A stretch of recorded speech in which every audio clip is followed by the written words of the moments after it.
Now, figures out today show the pandemic's impact on jobs is growing, with the number of redundancies rising to their highest level for more than a decade.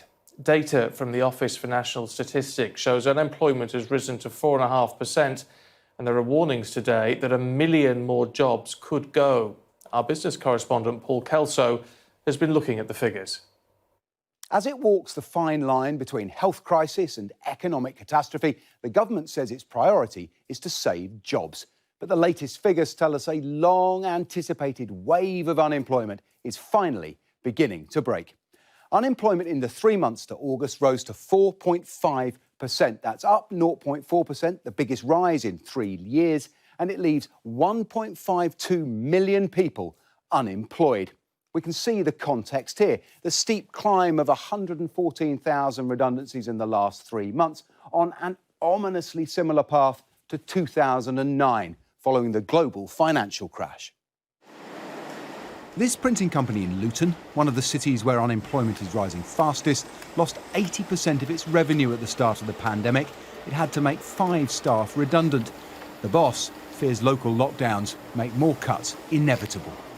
The next step, where we're looking at the work coming in and the type of work coming in and how we're going to react to the various sectors that are going to be impacted by the next lot of lockdowns, is we will have to make probably more permanent redundancies based on the fact that we've got to keep trimming and trimming and trimming. Now, unemployment figures don't tell the whole story. There's a lag in the data, and the furlough scheme is still propping up the labour market for the next 2 weeks at least. But other data offers straws in the wind, like the claimant count.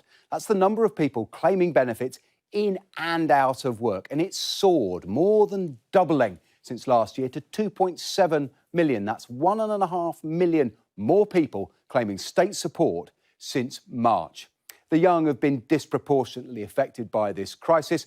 482,000 people are no longer employed, and 287,000 of them, that's 60%, are aged 16 to 24.